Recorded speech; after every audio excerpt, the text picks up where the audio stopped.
Okay. So is it fair to say that that was sort of misportrayed in what we saw then? Well, I think it was misportrayed in the sense that it makes it seem like I wanted something so specific. It did. And Yes. I think that's where it was misportrayed because like I said that I've dated people like that in the past, but I think it just made it seem like that was the only thing I wanted, the only people I've ever dated when that's not the case. Like, I think if you look back by history, it'd be all over the map.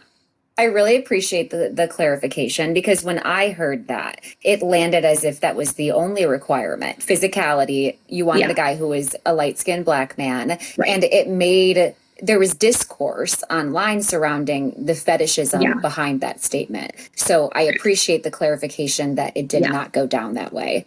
right. I think So she listen again. They're finna move on to, another question. She's still gonna be blaming production and blaming everybody else and not taking responsibility. eliminated all like a lot of what I said and just kept again what fit like to make David work. That's how I feel. So do you feel like, with that being said, that the main quality that you two and David were matched based upon was your physical preferences that you had asked for? Yeah. Okay. That's what I was wondering as well, because that's what it seemed like. It seemed like that was Yeah. the quality that they zoned in on the most.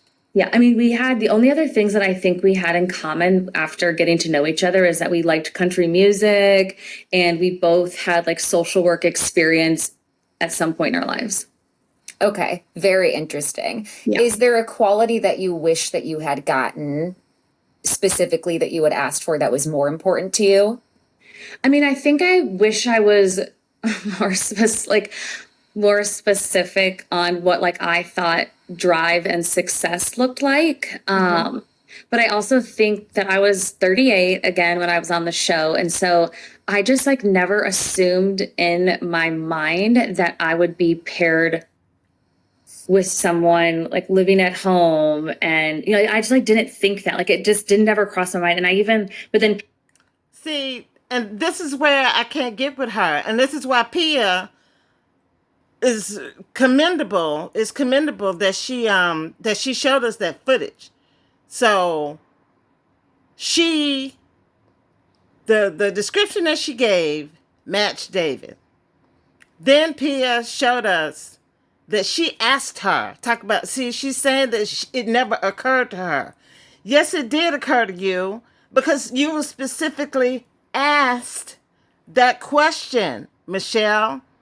I don't understand. There's something going on in her brain that it doesn't click. It didn't, how could it not occur to you when the woman sat down and specifically asked you the question? angry at me with that because they're like, Dr. Pia said that. But I still watch that back and I'm like, you see me pushing back, being like, oh, he lives at home. You know what I mean? Like, I don't feel like I was like, yeah, for sure. I'd love a guy that lived at home. Like, I right away was like, oh, what do you mean? Like, I have to stay at his parents' house? Like, I do feel like I wasn't so like, yeah, great. I love that. Like, I think she was trying to sell me something she knew that I was not on board with. Okay, that's interesting because, several other contestants from this season have sort of expressed that it feel like they were kind of led to where the experts felt like they should be matched with, as opposed to kind of listening to the requests that they had actually asked for. Yeah. I think they had date. I'm going to cut this off right here because I'm looking for that other part that I promised you guys. And this woman gets on my nerves. She really honestly gets on my nerves. It's like the day that it dawns on, I wonder what is it going to take for her to finally realize her part and how she ended up in this mess. Okay.